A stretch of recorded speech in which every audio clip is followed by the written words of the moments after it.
आणि निघालो आता लांब जायचं म्हणून. येताना वाटलं कुठंतरी घ्यावा काहीतरी, तर काहीच उघडं नव्हतं. आणि जे उघडं होतं तिथून असे वेगळेच बाहेर निघू लागले. वेगळेच बाहेर निघू लागले. तर मी म्हणलं आपण इथलं जर काही घेतलं तर संध्याकाळचं गाव गवसू द्यायचं नाही देव. हो, मुगाचे पैसे होते आणि त्या बुवानं बी 4 आणि 8 आणे आम्हाला कीर्तन झाल्यावर दिलतेच. हो, पण काही नाही. मग कीर्तनाच्या जाग्यावर टाइमला पोचलो. तिथं आम्ही पोचल्या कीर्तन आटपलं की एक 95 वर्षाची म्हातारी मेली. हो, आणि ती ज्याचा कार्यक्रम त्याच्याच भावकीतली. मग आम्हाला कोण वाढीत. आणि जरी वाढा असतं तर पलीकडे खेटून भीतीला मड टेकलं आणि इकून मी खाला काय गोचिडे का मी. आता खेटून म्हातारी पलीकून ती कीर्तनात आलती आणि सहज कसकानी व्हालं म्हणून सुनायनं उचलून नेली. जीव गेल्याचं निमित्त झालं, मेली ती. आणि इकड्या घरात मस्त जेवायला केलं, तिकड्या भीतील म्हातारी अशी टेकून खेळा ठोकला तवा इकडचं ते कचरा खाली पडला होता अंगावर. आणि खेटून 9 इंचाच्या अंतराने जेवायला. आपण काय डुकर आहेत का उसातले. यायला म्हणलं चला आपण. आणि मग 12:30 वाजता प्रकाशराव बीडकर शेनगावचे व्यापारी त्याचे इथे खिचडी खाल्ली. त्याच्या मनात आल्यावर ते उपाशीच मारी. हो, नाही द्याची ताकद. तुमच्याकडे 1 लाख रुपये आहेत आणि तुम्ही बस स्टँडला उभे आहेत, केळं खाता येतात का. हो, चष्मे तर असे लागत आहेत महाराज बघा ना कसा केळ खालाय. आणि तू रूमने खातो हा, तू नाहीच खात का केळ महार. पण बस स्टँडला खाता येत नाहीत ना, भानगडी येत ना अशा. मग तुम्हाला जेवायला द्यायचं का न जेवायला द्यायचं त्याच्या हातात. पृथ्वी जेने तृप्त केले. काय ताकद आहे ते कोणालाही तृप्त करते. 100 ते 90 फुटाहून एक दगड काढला. विहिरीचं काम चालू होतं. आमच्या इथले लोक बऱ्यापैकी विहिरीचे काम करीत होते. 10-15 माणसं होते. मी गेलो एकदा. डालगल वाटायचं काम मधात नाही उतरलो. कवा बी नाद असा होता, चांगल्या झाडाला मसड बांधायचा. हो, नाही तर मग बारक्या झाडाला मसड बांधल्या, मसड गेली, चराट गेलं आणि मालकाला दूध नाही वाघरू मेलं. त्याच्यामुळं ते चांगल्या झाडाला मसड बांधा. काय सांगू लागलो काय नाही वगैरे. हा, मग त्या क्रेन मध्ये दगड टाकला. त्या असा मोठा टोळ होता, इरीतून निघला.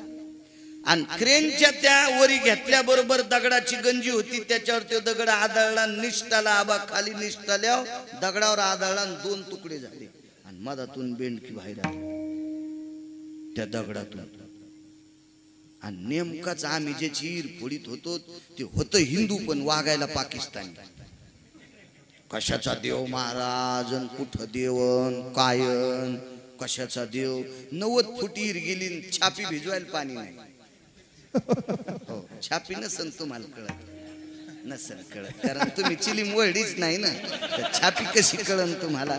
मी पण नाही वळडी, पण आमच्या भावताल होते चिलमी वाढणार. हो, कारखान्याचं बॉयलर वर्षाला एकदा पेटत, यायचं दिवसात 5 बाऱ्या पेटत. असं बॉयलर ते चिलमीच्या खालून धुडकं लावते, तिला छापी म्हणते. छापी भिजवायला पाणी नाही. आमच्या संघ म्हणले बाळू पाणी लागाव. म्हणलं हे देव मानित नाही रूमने, मग हे देवाला मानित नाही, याच्या इरील कसं पाणी लागन. मग मी खालच्या म्हणलं विठ्ठलराव, कांबळे होते आमचे इथले विठ्ठलराव. म्हणलं वर या. ते म्हणले काय आता जेवायला येऊ. म्हणलं या वरी. वरी बलिलन. म्हणलं आत्ता दिलेला टोळ खाली पडल्यावर फुटला आणि त्याच्यातून बेंडकी. आम्हाला आयुष्य गेले बेंडक्या पाहता पाहता. म्हणलं मी पहिल्यांदा पाहिली ना, आणि ते नेमकं चालतं छत्री गित्री. हो, काल जरासं ओलं निघलं होतं तर त्याची बायको ताट गीट पाण्याची पूजात. मी म्हणलं जीजी काय नाही. हा, ते दही आम्हाला कडील दी. काय नाही लागलं, काल ओलं होतं ना, आज फुफुटाच लागलाय. नि बरा असा पांढरा शिपीट टोळ निघला. म्हणजे माय कोणी का नाही. ते म्हणजे हे डाल लोटी ते तिच्याजवळ पाणी होतं. तर मी म्हणलं बाई हे पाणी बेंडकीला टाका.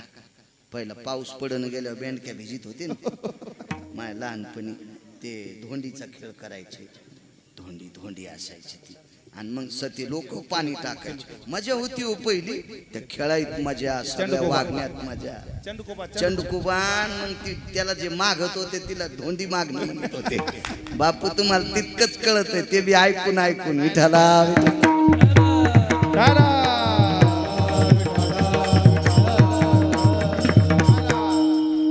त्याला विठ्ठलरावला वरी बलिलं म्हणले काय रे बाळू. म्हणलं बेनकी निघली. तर ते मालक म्हणला काय डोके खराब झाले तुमचे. 90 फुटावून कुठं बेनकी निघते यार. पाय ना म्हणलं चांडाळा. दगडाचे 2 तुकडे झाले आणि त्याच्यात एक खड्डा आणि त्याच्यातून बेनकी निघली.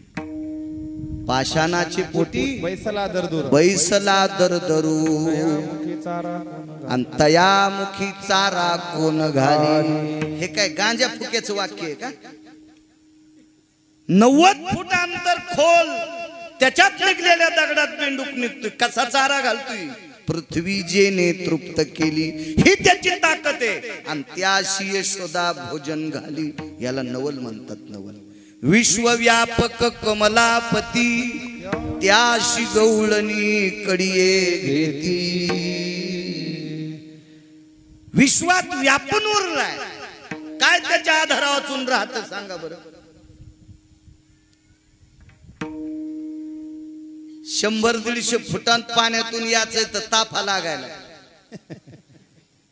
100-150 फूट अंतर असं ना बाय तर ताफ्यावर बसून यावं लागतं. ताफ्यावर. आणि अख्खी पृथ्वी कशावर आहे. पाण्यावर छे ना. अख्खी पृथ्वी जराशी तरी अशी अशी होती का. कशी स्थिर केली असेल त्यानं. कशी स्थिर हे तुम्ही लावले ते खांबणी पत्र उभी चिटकिले. पण त्याच्या मनात आल्यावर त्यानं अशी जांभळी दिल्यावर हे राहते. नुसता असा त्यानं हिंजडा द्यावा तर आपण तर सगळे येलदरीच्या तळ्यात. त्यानं हिंजडा दिल्यावर म्हणजे विश्वाला कडेवर घ्यायची ताकद त्याच्यात. आणि त्याला गोपी कडेवर घ्यायला नवलच म्हणावं लागेल का नाही. नवल केवळे शेवटच्या कडेवर. तुका म्हणे नटधारी भोग भोगोनी ब्रह्मचारी. यायल ब्रह्मचारी म्हणता येते. असे किती कुंटाला हार घेतले पण एक हार नाही घेतला म्हणून ब्रह्मचारी. 2 प्रकार. बाल आणि नुसता ब्रह्मचारी. जीवनभर स्त्रीचा संग नाही बाल ब्रह्मचारी. मी कालच्या परवाला कीर्तन झालं तिथं सांगितलं. आणि कालांतराने पश्चाताप झाल्याच्या नंतर संन्यास घेतला. त्याला बाल ब्रह्मचारी म्हणता येत नाही. मग मालकाला तर 16,108 बायका होत्या. बर नुसत्या अशा नाटकातल्या नव्हत्या किंवा अशा चित्रातल्या बावले केलेल्या नव्हत्या. खरोखर होत्या. भोगे सर्वस्थिते कामिनिया रंभे सवतच विजायते क्रिया यत प्रपंचा भय विगुंतिस्तते ब्रह्मचर्यो को भवा. रंभे सारख्या कामिनी प्रभावशाली पत्न्या नाविन्यपूर्ण भोग घेतला आणि तरी ब्रह्मचार्याच्या यादीत का. त्याचं जीवनच त्या व्यक्तीचं होतं. विधीने सेवन विषय त्यागाते समान. काय काही गोष्टी आपल्याला त्याच्यात नसताना सुद्धा त्याच्यात आरूढ होता येते. त्याच्यात जाता येते. लग्न करणाऱ्याला ब्रह्मचारी होता येते पण स्वतःची बायको सोडून जगात जी वयस्कर स्त्री दिसन तिला माय म्हण आणि कमी वयाची दिसन तिला बहीण म्हण. तू पण संन्याशाच्या यादीत आहे. पराविया नारी रखुमाये समान मानिलिया जान धनवेचे. परस्त्रीला जर विटेवरची मालकीन म्हणलं तर आपलं काय धन जळतंय का. संपत आहे का पैसे. हाही त्या यादीत येऊ शकतोय. साधा सोपा सरळ अभंगाचा अर्थ झालं कीर्तन. विठाला विठाला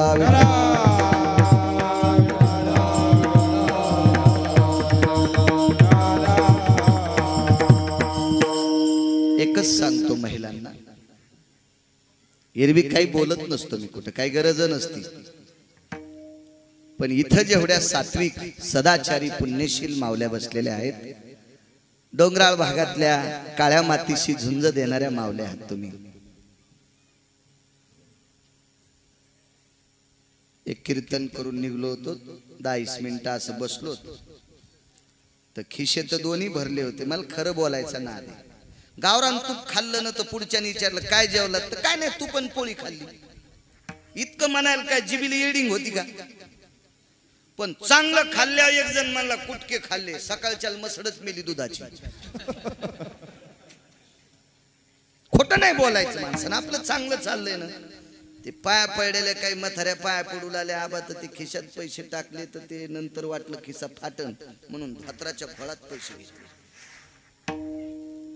घोळात ते घोळ बाबा आणि मग संच होतेच गाडीत टाकायला.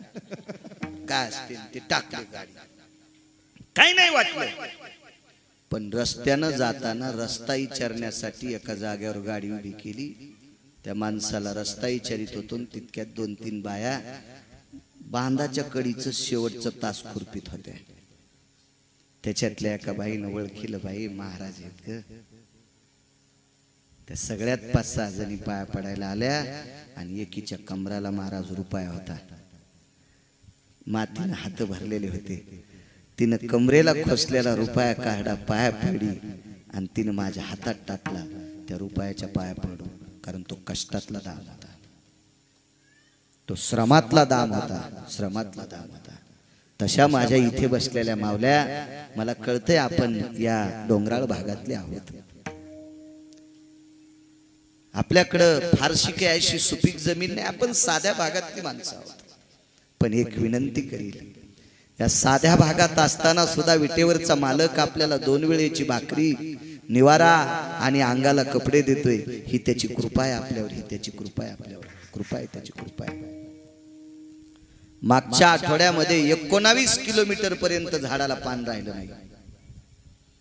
19 किलोमीटर पर्यंत झाडाला पान राहिलं नाही. एका माणसाचा फोन आला, महाराज आमचं 9.5 कोटीचं नुकसान झालं. एवढी द्राक्षाची बाग होती, किती एकर असेल त्याची, 9.5 कोटी रुपयाचं नुकसान. तसा पाऊस जर आबा आपल्याकडे पडला तर आपण काय खायचं? इतक्या डोंगरावर, भिताडासारख्या डोंगरावर गहू पेरलाय लोकांनी. पाहिलं मी येताना, रस्त्याने येताना. तरी पण विटेवरच्या मालकाची आपल्यावर कृपा आहे.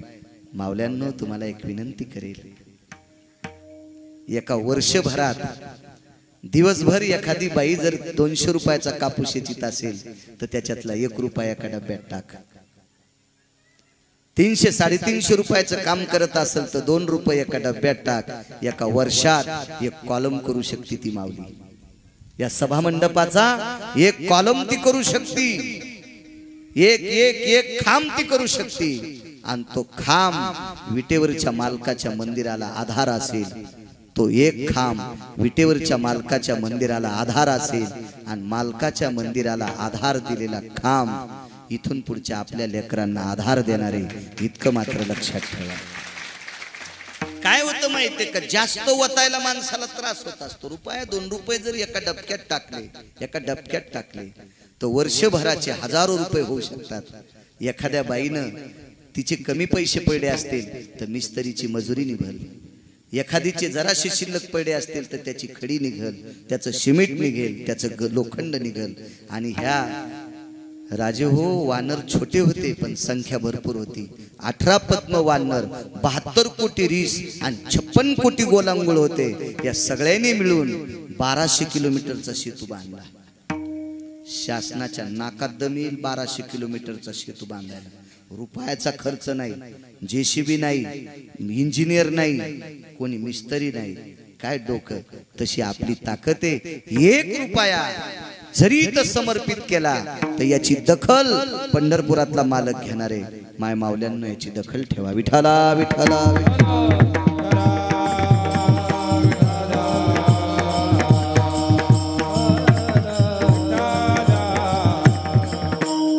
एक नवल सांगतो तुम्हाला, साधा त्रोटक अर्थ तुम्हाला सांगितला. नवल बघा. 7व्या अवतारामध्ये प्रसाद महाराज, एका बाईची इच्छा होती पंढरपुरातल्या मालकानं माझ्यासोबत लग्न करावा, अशी तिची इच्छा. बरं, बाई दिसायला बी साधी नव्हती. बरं, दिसायला सुद्धा साधी नव्हती.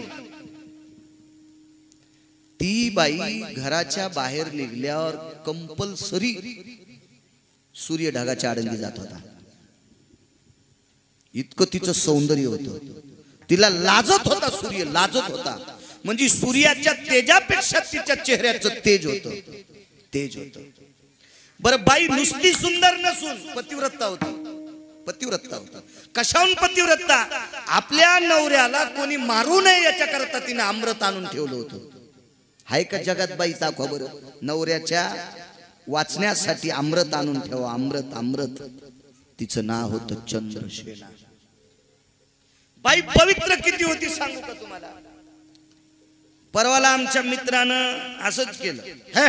मी नाही पाय पडू दे, पण एक बाई हुशार होती. ती हातात 500ची नोट घेऊन आली. मग यानं तिला पाय धुऊ दिले. यानं तिला पाय धुऊ दिले आणि बाकीच्या मायाने बी 500 टाकले, पण पाया पडल्यावर पिशीतले काढले. याला वाटलं 10च्या काढले, पण हिनं तिकूनच 500ची नोट आणली.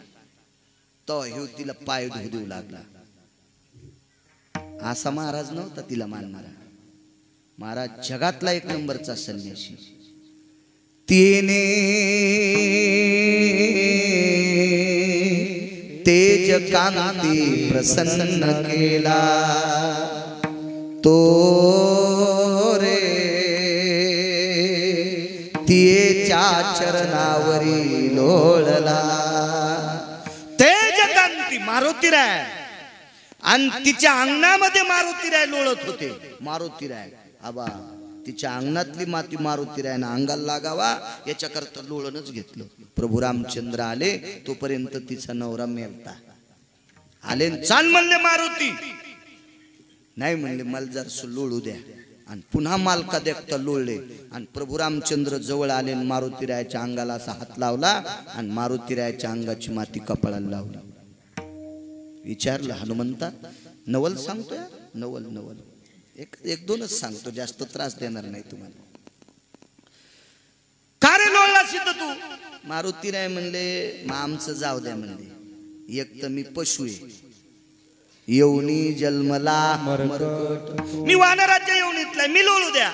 पण तुम्ही देवादी देव आहात. हिच्या दारात लोळलेली माती माझ्या अंगाला लागली, ती तुम्ही तुमच्या कपाळाला का लावली? ब्रह्मांडाच्या मालकानं सांगितलं, तिच्या देखता जास्त वर्णन नको रे, पण ही पतिव्रता आहे आणि तिची देवावरी, हो, नवऱ्यावर अतूट प्रेम करणारी बाई. हो, पप्याच्या बापाला जीव लाई जा बरं माझ्या माईनो. हो, तितका पर. काल 2-4 दिवसापूर्वी मी सांगितलं, जो आई वडिलांची सेवा करत नाही त्याला देवाकडे जागा नाही. तो मला त्यानं फोन केला आणि ते पत्रकारानं पेपरवर बातमी केली.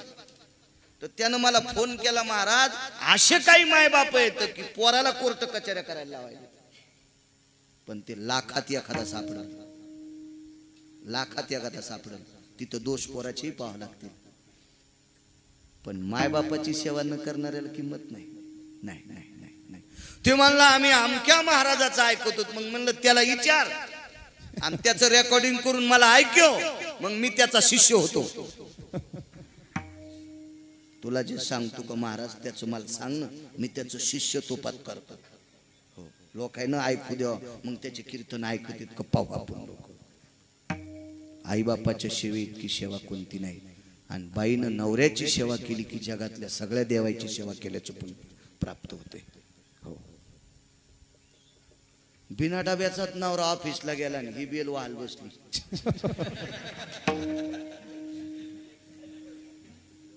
त्याला फोन केला, जाऊ दे माय, 5वा नंबर आहे, पुढची पटकन उठ ना, मी बेल वाहिल्याशिवाय पाणी घातल्याशिवाय येत नाही. आजच्या दिवस तुम्ही ते अख्तरबाईनं वडापाव तळलाय तोच खा. है का जिंतूरला अख्तरबाईचा वडापाव? वही पे खा लो बोले. तिथंच खा म्हणले, तिथंच खा. काय महादेव तिला मानीन का? महादेवाला पाणी घालायचं 700 वर्षापूर्वी सांगितलं बापू प्रमाण असू द्या. एक पसा पाणी एक बिलवदळ. 700 वर्षापूर्वी संत शिरोमणी नामदेव यांनी नमूद केलंय. आपल्याला उशिरा जाग येते. उशिरा जाग येते का नाही कळालं माहितीये का? भजनात बस वाटत नाही ना. आणि यायचे मालक यायला सांगते तर त्याला भजन आवडत नाही, त्याला दुसरंच आवडत. काय सांगते तुम्हाला? आणि तुम्हाला भजन आवडत तर सात्विक माणसाचा आवडावा, ज्यानं गाथ्याचा अभ्यास केलाय, ज्यानं तीर्थावळी वाचिली, ज्यानं पत्रिका वाचिली, ज्यानं समाधी वाचिली, ज्यानं नाट वाचिले, अशा लोकांकडनं तुम्हाला ते मिळेल ना. बाकीचे पुस्तकं वाचणाऱ्याकडे तुम्हाला ते भेटत असतं का? त्याच्यामुळे इथं येऊन कधी कधी भजन करी जा. या जाग्यातली ताकद तुम्हाला ती शक्ती देईल. फार मोठी शक्ती. मालकाची सेवा करी जा. बाईनं अमृत आणलं होतं नवऱ्यासाठी, अमृत. आणि काय म्हणली होती सूर्याला? आगा दिनपती निशापती. दिनपती म्हणजे सूर्य, निशापती म्हणजे चंद्र. आणि नुसती नाही बोलली, चुटक्याच वाजित होती बाई. ए दिनपती, ए निशापती, तुम्ही दोघे तोपर्यंत माझ्या कपाळावर कुंकू पुसायची ताकद नाही. इतकी ताकद बाई. चंद्रसेना मनती तियेला, पुराण सांगते पुराण. तियेने पीयूष संचय केला, चंद्रसेना मनती तियेला. पुराण वाचायचं ना रे, वाचा वाटतंय. भंगीऱ्याचं वाचण्यापेक्षा पुराण वाचलेलं चांगलं. हो. आणि पुराणे देऊतल्या मालकाला आवडत आहे. पहावे पुराणे ना दे. काही काळ हटते पुराणातलं. आणि मी एक गध आहे. हे बघ, घोडं एखाद्या वेळेस नादात आलं तर गोमाशील बसू देते, पण गध नाही बसू दे. गध लोळून लोळून जिथं गोमाशी बसली तिथलं कातड काढील, पण गोमाशी मारीनच. हसा ना, मी असू द्या गध पण परमार्थातलं आहे. पुराणातलं गध आहे, इतकं मात्र लक्षात ठेवा. मला छंद आहे त्याचा, आवडतंय. इतकी पवित्र स्त्री आणि संन्याशासोबत सोयरीक करायची सुरुवात. संन्याशाला मध्यस्थी केलं सोयरिकीसाठी. हे तेजकांती, त्याच्यासारखी कांती कोणाची असेल का? तेजस्वी मारुतीरायासारखं तेज कोणाकडे असेल? अहो, जगाला तेजस्वी प्रकाश देणाऱ्याला पहाटच गिळायला गेलते. सकाळी सकाळी झाल्याच इतकं तेज कोणाकडे असेल का? आणि एवढ्या तेजकांतीला सांगितलं, हे तेजकांती, मला ते पंढरपुरातला पती म्हणून पाहिजे. मनानं म्हणली हो बाई, मनानं म्हणली बाई, मनानं म्हणली बाई. इतकी श्रद्धा तिची देवावर, इतकी श्रद्धा. तिने सूर्य निघल्यावर कधी स्नान केलं नाही. आगा तुझिया प्रकाश सूत्रे स्नान तर्पण आईते, भंग झालिया निरुते ललाट कुशी. जर तुझ्या प्रकाशात मी स्नान केलं असेल तर माझं कपाळ पांढरं कर. आणि सूर्य निघायच्या अगोदर माझ्या शिवजीला पाणी घालीत होती. भगवान शिवजीला पाणी घालीत होती सूर्य निघायच्या अगोदर. हो. आणि त्या अमृतेश्वरानं, त्याचं नाव होतं अमृतेश्वर, माझ्या शिवजींचं नाव. विश्वनाथ तो, हो विश्वनाथ. त्या अमृतेश्वर प्रसन्न झाला. आणि पतीवर श्रद्धा असणाऱ्या बाईसाठी भगवान शिवशंकर अमृतेश्वर प्रसन्न झाले आणि तिच्यासाठी अमृताचा कुंभ देऊन टाकला. इतकी श्रद्धा. आणि तिने एका संन्याशाला सांगावं, पंढरपुरातला मालक माझा पती पाहिजे. नाही हो, पती तर झालाच नाही, तिच्या विलासाचा पलंगच मोडून टाकला. पलंग मोडून टाकला, पलंग मोडून टाकला. नवल सांगतोय, नवल सांगतोय. पलंगच मोडला. हिचा पलंग मोडण्याच्या पापामुळे पुढच्या अवतारात ज्या अंगठ्यानं पलंग मोडला त्याच अंगठ्याला बाण लागला. भिल्ले विंधिले शारंधर नैवम गिरगावकर लिखितम. आणि बाण कुठं मारला? मांडीला का महाराज? नाही. छातीला का डोक्याला? नाही, अंगठ्याला. द्वापार युगात प्रभास नक्षत्राच्या ठिकाणी अंगठ्याला बाण मारला. अंगठ्याला. चला, त्यालाही फेडावं लागलं. आणि मालकाची आणि तुझी भेट करून देतो असा एक संन्यासी मधात पडला. त्या संन्याशाचं नाव मारुतीराय महाराज. त्याला लांडो व्हावं लागलं. हो, कुठं माहितीये? रामेश्वरला मारुतीरायल शेपटी नाही. बघा रामेश्वरला मारुतीरायल शेपटी नाही. बाईन घेतली काढून. इनस्त महानवरा मारला म्हणे. भुंगे त्यानंच आणले असे चाप चाप चाप चाप भुंगे आणले ना. आणि तिला त्या शेपटीत भुंग्याचं पंख सापडलं होतं. हो, आणि पुरावा काय? आता जे जण वकील पाहायचं काम नाही. ते पंखातच भुंगा सापडला मेल्याला एक त्याचं पंख मारले म्हणतो मी. मग ही शेपटीनच विटेवरचा मालक मला पती हो द्यायला नाही. घेतली उपसून. साधी असेल का बाई ती? हा, काय नाही बायका युरी साध्या नसत्या. वंदावे दुरून हो नको नको स्त्रियाचा, नको नको स्त्रियाचा. आणि करीती आघात. माझ्या मावल्यांनो गाथेची गाथे वाचा, पण तुम्ही तुमच्यात वाचा. 5-25 बायकांनी मीटिंग घ्यायची. आपल्या दिवसभरातलं काम आटपलं की 7-7:30 वाजता किंवा सगळ्याची जेवण झाल्यावर 1 तासभर भजनाची संध्या करायची. पण गाथ्यातले अभंग वाचायचे. हो, ज्ञानेश्वरी वाचायची. हे तोंडान जोडलेले नाही. आमच्या इथं शेजारीन होती, तर मी तिला म्हणलं बाई सोमवारच्या अभंगाचं प्रकरण आहे, तू ते शिवजीचं प्रकरण वाचव ना. तर नाही, बेल वाया गेले का बाय बाय तिकडच घसरून मेल. मेल उलथी नाही वाचीस का? हा, तुझ्या मातीला तरी कोणी येईन का? तिकडच वाहून जाशील, कोले कुत्रे खातेन तुला. माझ्या अष्टादश संतांनी भगवान शिवजीचे किती गोडे अभंग केले. त्या अभंग म्हणणं तू काही म्हणती. पंढरी जाऊ प्रेमानं नाहू, झाला पंढरी संताचा मेळ. वाजे मृदंग टाळ, वरी ढगाला लागली. नाही झोपीत भिताड पडायचं का अंगाव तुया? भजन करणे अमंगळवाणी नरका जाणे.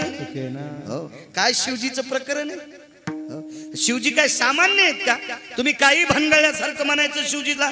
वारकरी संप्रदायाचे मुख्य प्रवर्तक शिवजी आहेत. एका जनार्दनी वैष्णव आणि शिरोमणी महादेव. काय ताकद आहे माझ्या शिवजींची. कावड शिवजींच्या अगोदर, वारी शिवजींच्या अगोदर, रोज सकाळी शिवजी अगोदर. आणि तुम्ही मनानं काही म्हणायचं. काय म्हणतो? जात्यावरले गाणे नीट म्हणत होत्या बायका. काय काय काय काय आपल्यात दिले भंगिरी झाली. हो हो, मी तर म्हणतो याच्यासाठी देवानं स्वतंत्र नरक केला असेल, या हराम खोरायसाठी. राधा रंगानं दिसते छान, तिच्या येणीला गोंडे दोन. तू या बायकोचे दागिने सोनाराची तर ठुले खताडासाठी. आणि राधाला कशाला गोंडे लावायला निघायला? तिला काय गोंडे लावायची गरज आहे? तिनं जिथं शरीर समर्पित केलंय तिथली माती पंढरपुरातला कपाळाला लावतोय. गोपीचंदन उटी तुळशीच्या माळा म्हणजे पंढरपुरातला तिच्या अंगाची माती कपाळाला लावतो. आणि तू सुमळ्या तिला गोंडे लावतो. रे तुझी लायकी आहे का राधेला गोंडे लावायची? किती किती इचकी. इकडं पाठ कर ना. एकदा काल्याच कीर्तन सुरू. भगवान गेले गोपीच्या घरी आणि वापस आले. तर विचारलं यशोदेनं कुठं गेलता? गोपीकडे गेलो. मग का आला? म्हणजे गोपी घरीच नव्हती. गस करावं ना. एका भजन्यानं लगेच, भजन्या कसं म्हणता येईल त्याला? गुणीजनानं. गुणीजन. हो, आपल्यामध्ये वारकरी आणि भजने शब्द आहे. एका उत्कृष्ट गुणीजनानं प्रमाण म्हणलं. गवळणीच्या घरी गेलो, गवळण नव्हती घरी.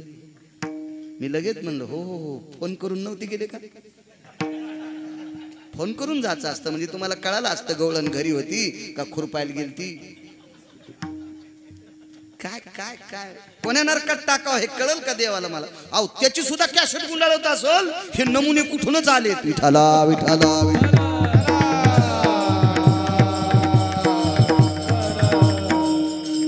हे काय बाबा खेळत नाही. चांगलं वाजी तुम्हाला तू.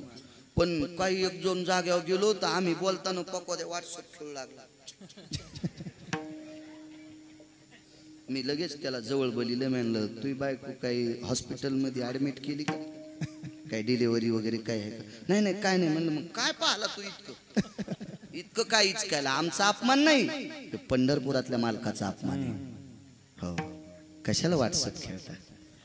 एखादा न बोलणारा महाराज असला की त्याला असे झाडावरले किडे उडी लेवणीच करायले त्याला. नाही, याचं पाप 42 पिढ्या मातीत जाते. नाही अपमान. गादीची ताकद आहे. तुम्हाला स्वतंत्र गादी दिली देवाने, तो तिचा अपमान आहे. यांनी गादीचा अपमान केला, त्यांचा अपमान आहे. इथं बास्कळ बोंबलं, या गादीचा अपमान आहे. आणि यांना अख्खं जीवन मातीत जाईल. नाही चुका करायला पाहिजे.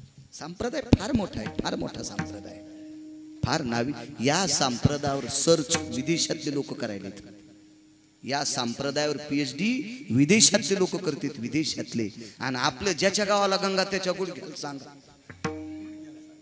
किती अवघड काम झालं बघा ना. आपल्याला तर प्रत्यक्ष जवळ आहे, आपण इतकं चुका नाही करायला पाहिजे. असो, संन्यासाची सेफ्टी काढून घेतली. काय बाई अधिकारी असेल कल्पना करा. हे चाललो होतं, हे चाललं. महाराज सूर्य ढगाच्या आडंगी जायचा. इतकी सुंदर बाई, इतकी सुंदर बाई. ती स्वतः लग्न करायचं म्हणली. माझी इच्छा आहे, नाही स्वीकारली. का नाही स्वीकारली? कारण तसं म्हाताऱ्यानं लिहिलं नव्हतं. त्या म्हाताऱ्याचं नाव होतं महर्षी वाल्मिक. महर्षी वाल्मिक म्हणून नवल नाही. आता नवल सांगू का? एका पोरीचा बाप देतच नव्हता, मनानं गेलं मागायला. कोण माहित आहे? वरच्या मंदिरातले मालक मनानच गेले पोरीच्या बापाला, म्हणले हा नमस्कार, म्हणले नमस्कार नमस्कार. कोण आपण? मी आमका. ही मुलगी माझी आहे, मला वाटतं हिच्या सोबत लग्न करा. होय बाहेर, होय दुकाने का बाजारातलं, चल बाहेर. होय पोरीचा बाप म्हणला. आणि आता पोरीचे बाप असंच म्हणाले. हो असं हा. हो, कोणाला वाटतंय पोरगी मोठ्या घरी द्यावा, आणि मोठ्या घरचा काऊन तू करीन? काय मिळे का नाही? आहे का नाही? इतका काही काही गोष्टीचा इतका कहर होतोय की त्या कहरानं सगळी घडी मोमोडून जात असती. मर्यादा असली पाहिजे. बाईकडे 5 क्विंटल सोनं आहे, पण तिने मंगळसूत्र 50 ग्रॅमचं घाला. पण 5 क्विंटल सोनं आहे म्हणून 9.5 किलोचं मंगळसूत्र घातलं भोगीच्या दिवशी, आणि वजानं सक्रातीच्या दिवशी पहाटच मेली. अख्ख्या गावाची सक्रात बंद केली. अहो, किती चांगल्या आंब्याचं लोणचं असलं तर जेवताना किती घ्यावा? इतकं इतकं घ्यावं. वरणा इतकं घेतल्यावर हात धुता धुतात नाक कळालं. सर्दी नाही व्हायची का? मोजकं खात असतात ना लोणचं. मर्यादा असतात, आणि कधी बी नसतात. कोण्या गोष्टीला वेळ असते. हे बायकोला म्हणलं आता दर्शन करून येतो, जरसा शेवायचा भात आणि भजे कर, 1-2 पापड. मग तिला वाटलं आता दर्शन घ्यायला काय 5-10 मिनिटं लागतील. पटपट पटपट शेवायचा भात तिकडे शिजला. उल्याव तर उले वेगळे होते ना. तर उले या शिकलेल्या पोरीला तुम्हाला नाही कळायची बाई. उल्यासाठी खेड्यातलं वळण पाहिजे. आमची एक पाहुणी मुंबईला शिकली. मग आता बाप बरा होता तर खेड्यात दिली. तर खेड्यात अशा माणसाला दिली की 650 एकर जमीन, त्याच्यात 5 भाऊ. 650 एकर जमीन, 5 भाऊ. काय मोठा वाडा, बैलगाडी चलवती भावताला असा वाडा. पण त्याची तर गॅस गीस सगळं होतं. पण ते शेतकरी असल्यामुळं ते चुलीवरल्या भाकरी खात होते. ते कैदी नव्हते ना. कायद्याला जे दिलं ते खावं लागत आहे. आपण खेड्यातले माणसं एवढाली वाळलेली झाडं खाली पडल्यावर आपण काऊन उलट्या चुलीचं खायचं? आमच्या घरी पण मी चुलीवर करायला लायत असतो. फक्त एके दिवशी असंच कीर्तनात नाही म्हणलं आडीतलं दूध चांगलं आहे. आमच्या घरचे म्हणले आडी बी करू. ते म्हणलं आडी नसती करतायत. काऊन नाही करतायत? मी म्हणलं आपण वरच्या मजल्यावर राहतो, आडीला 2.5 फूट खाडावं लागतंय, आणि स्लॅब आपला 5 इंचाचा आहे. आपण स्लॅबला छिद्र पाड्यावर खालच्या मजल्यातले जळते, त्याच्यामुळे आडी करू नको, आड मोडशील. बाकी नाही. आता आम्ही बाजूला एक केलं आपलं, तिथं चुलीवर कधी मध्ये खाव वाटलं. 25% तर घरचं खातो. मी म्हणलं चुलीवरलं खाऊ देत जाय. बाकी 75% तर बाहेरच चरायला आहे. घरी आल्यावर तर चांगलं खाऊ देत जाय. नाही, आमच्यावर घेतल्यावर तुमची खसखस पिकती. तुमचे चेहरे पाहिल्यावर मला वरखंडी कळतेत ना किती बोच करले तुम्हाला. तर विठाला विठाला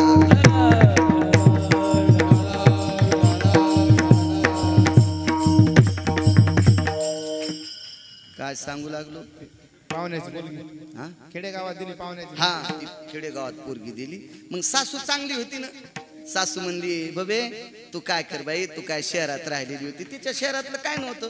8 दिवसातलं 7 दिवस हॉटेलचं, आणि 1 दिवस पार्सल.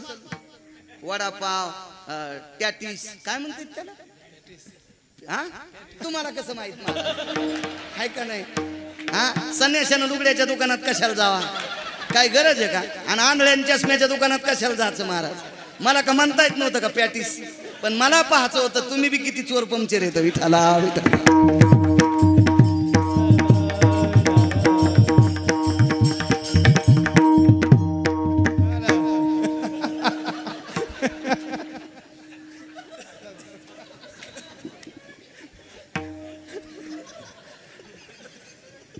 विठ्ठला विठ्ठला.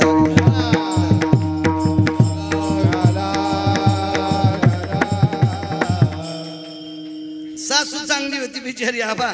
ती म्हणली माय तुला काय स्वयंपाक येत नाही, 1.25 महिना मी करते तू पाय, आणि 1.25 महिन्यात मग शिकल्यावर तू करी जाय. आता सासू स्वयंपाक करताना बाजूला बसावा, उभं राहावा, खुर्ची टाकावा, तर उल्यावर बसली. आणि मग म्हणली आत्या किचन वाटा कस काय गरम लागायला, उठ माय जळसी. तू किचन वाट्यावर नाही उल्या बसलीस, उल्या उठ उठ उठ उठ उठ. तर मला काय उल कळणार आहे. उल्यासाठी जुन्या बायकाला विचारा, उल वतन वतन सुद्धा जुन्या बायकाला. पाणी आतून आणि जाळ बाहेरून बाथरूमला. हे आपल्या बाथरूमला कशाचं वतन. हो, बटन दाबल्यावर वरून पाणी, झोपून आंघोळ, बसून आंघोळ, आणि त्याच्यात वतन केल्यावर तर मधीच मसन वाटा वाचा.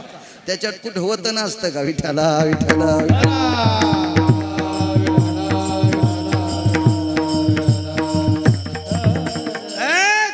म्हणे बाहेर. पोरीच्या बापाने सांगितलं चल बाहेर बाहेर.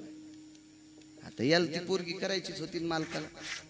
मालक त्या पोरीच्या बापाला म्हणले तुमच्या पोरीचं लग्न करायचं ना. करायचं म्हणलं मग का कोणाला देऊ काय. कुळ पाहून द्रव्य आणि कन्या येथे कुळकर्म शोधण्या. द्रव्य आणि कन्या येथे कुळकर्म शोधण्या. शास्त्र सांगते त्याच्यासाठी. कशी तुला देता येईल रे. जाऊ द्या म्हणले काय हरकत नाही, तुम्ही अस्वलेत मी माणूस आहे. मग पशुपेक्षा आमचं कुळ वाईट आहे का.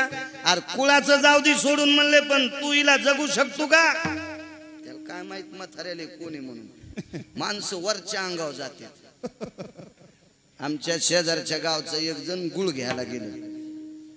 साधं होतं तुमच्यासारखं आपलं लय काही इस्त्रीचे कपडे घालीत नव्हतं, काय नव्हतं, पटका गिटका. तर ते गुळावाला म्हणलं छटाक खायन घरी जाय. ते म्हणलं तसा फुकट खात नाही मी, मला 150 क्विंटल गुळ पाहिजे. तर ते म्हणलं याच्या गोळ्या संपल्यात गोळ्या. आणि त्याची डमणी हाणायला मी होतो. आणि मला नेमकाच दिवाळीला ड्रेस घेतला होता. ती पॅन्ट गिंट बरी होती जरशी. आणि मग उतरलो तर म्हणलं गुळ पाहिजे. किती पाहिजे बोललं. वजनात पहिल्यापासून होतं आपलं, नसणं का काही, पण माणसानं भिकार छोट नाही बोललं पाहिजे, वजनात राहिलं पाहिजे, आहे का नाही. अहो हरभऱ्याच्या भाजीचा घोळा ना, आणि 3 दिवसाची भाकरी खाल्ली तरी म्हणायचं वा छान जेवण झालं. हो, गावरान तुपातली खीर खाल्ली कसं काय नाही, जाळ लागल्यावानीच झाले. ऍसिडिटीचा स्कोप पेटला याच्या पोट. अरे उदाराम तर करणार म्हणून जेवण झालं मस्त. भंगिरी बोलणे, भिकार चोट बोलणे. आणि भिकारी लय परवडे बर का. भिकार चोट लोकांपेक्षा भिकारी परवडे, ते खापुरतच मागते.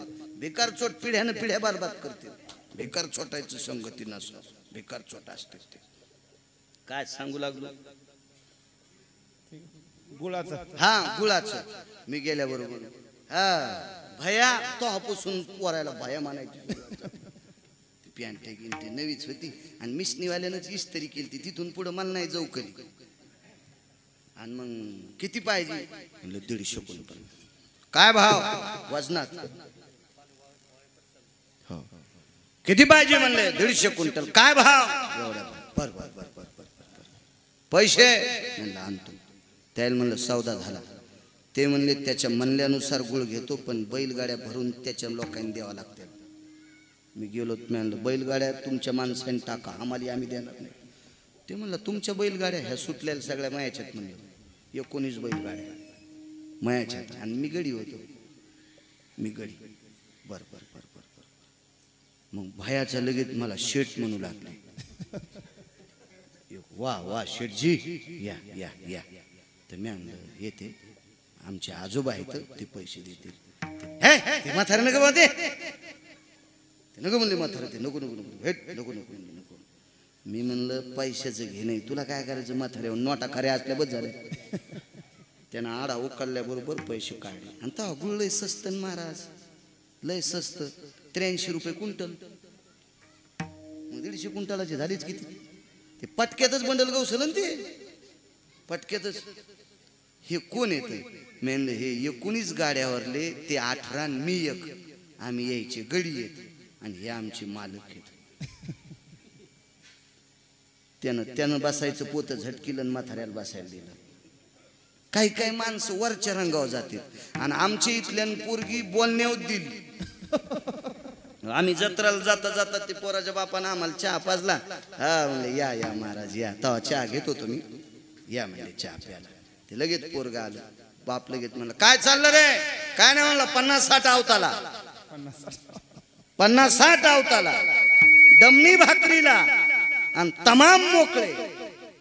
50-60 अवताला दमनी भाकरीला आणि तमाम मोकळे. नवल सांगायला येतो जाग्यावर, एसटी उलथू देत नाही, लांबून आणतो पण बस स्टँडला नेतो, ताण घेऊ नका. इथं कसा सोडीन इतक्या याच्यात.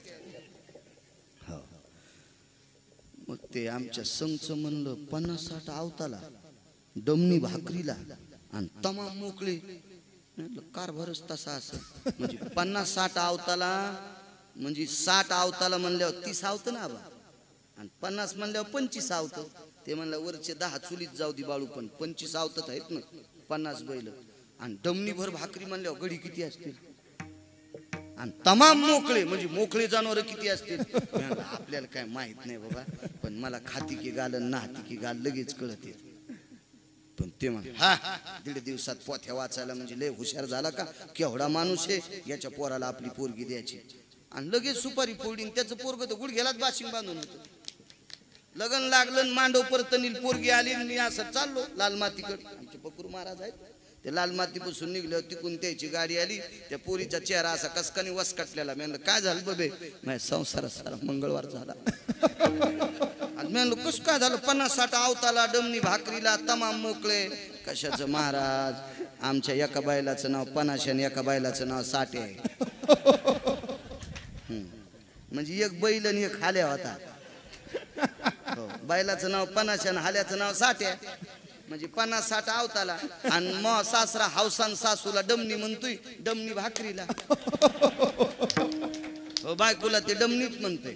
आणि म्हणलं तमाम मोकळे.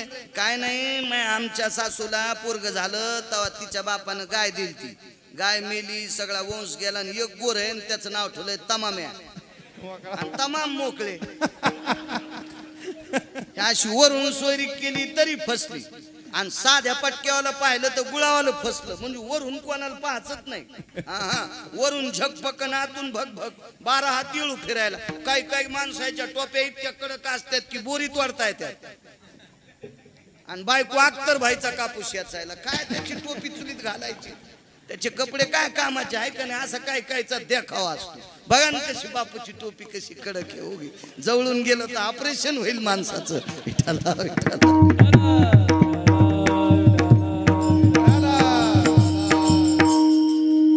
पोरीच्या बापाला वाटला नवरदेव साधाचे. म्हणलं भाई तू काय पोरगी जगीशी. तर ते म्हणले बरं तुम्हाला नवरदेव कसा पाहिजे? पहिलवान पाहिजे. ते बाजूला गेलं, झाडाच्या आडंगीन ते सगळे कपडे काढून उपरणं होतं, बांधली लंगुटी आणि ठोकली आबू. पोरीच्या बापासं पहिलवानी म्हणले मी पहिलवान. त्यानं बनेल मस्ती काढीन या संग कुस्ती खेळायला. पण पोरीची माय म्हणली बाई तुम्हाला वपत का काय सुकुमार लेकरू येईन त्याच्या मोडताना हाड्यावानी काड्या मोड्यावानी हाडं तुमची. अरे ते म्हणला ते मनानं कुस्ती खेळायचं म्हणायले. मी काय येडा आहे का? नका नका नका माय माय त्याच्या लेकर माय बाप काय म्हणतील, तुम्ही करताना फ्रॅक्चर गिक्चर तुम्ही इकडं व्हा. ते म्हणला हा या. ते म्हणला पाय ते किती रगिले, तर किती रगिले. आणि 27 दिवस आणि 27 रात्र कुस्ती. 28व्या दिवशी पोरीचा बाप पाया पडा. म्हणला आता याच्यानंतर तुला माया पडावं लागेल. सासरा व्हायच्या आधी मी पडतोय आणि सासरा झाल्यावर जावायला पडावं लागेल. कुस्ती खेळून पोरगी मागितली. कुस्ती खेळून. आणि पोरगी किती सुंदर होती सांग का? तिला इतीत नख आणि 18 इंच तिच्या अंगावर केस. आस्वलीन ह्या जंगलात फिरणारी. म्हणजे जिला सूर्य लाजत होता ती लग्न करायचं म्हणजे ती सोबत केलं नाही. आणि आस्वलीन तिच्या बापासोबत कुस्ती खेळून मागितली. रोहिणी नक्षत्र ते दिवशी बुधवार परियसी कृष्ण मूर्ती प्रगट. नक्षत्र रोहिणी होत. चंद्राला 27 पत्न्या, त्याच्यापैकी ज्येष्ठ पत्नी रोहिणी होती. दिवस बुधवारचा होता आणि या बुधवारी रात्री अष्टमीच्या दिवशी श्रावण मासात ब्रह्मांडाचा मालक मथुरेत जन्माला आला. 21 प्रकारचे नाविन्य पुराणात सांगितले. यमुना पार केली, पहिल्या तीराला इकडच्या कडेला आले. 4 दरवाजे, जो गाईच्या गोठ्यात येणारा दरवाजा, त्या दरवाजातनं वसुदेव आतमध्ये प्रवेश केला आणि भगवंताला ठेवलं. ती माया घेऊन आले, हातातली निसटली. इकडे गोकुळात एवढा आनंद, एवढा आनंद, गोकुळीच्या सुखा अंत पार नाही लेखा. तिथला आनंद लिहिताच आला नाही कोणाला, इतका मोठा आनंद होता, एवढा आनंद. सगळ्या गोपी जमा झाल्या, भगवंताकडे पाहत होत्या. नामा म्हणे हाती लोणियाचा उंडा, गवळणी त्या तोंडा भुलली. त्या मुखाकडे गोपी बघून भुलून गेलेल्या आहेत. इतकं ते पवित्र मुख होतं. बघता बघता तो रांगू लागलेला आहे. रांग तरंगणी चोरी तलोनी, धावूनी धरती गवळणी. रांगू लागलेला आहे. तळवे तळहात टेकीत, डाव्या गुडघ्याने रांगू लागलेलं आहे. त्याच्या रांगण्याचं वर्णन मालकाचं आहे. पायी पैंजण आणि वाळे, हाती नवनी ताचे गोळे. पायात पैंजण आहेत, हातात वाळे, नवनीताचे गोळे हातामध्ये. सुंदरसा जगाचा मालक.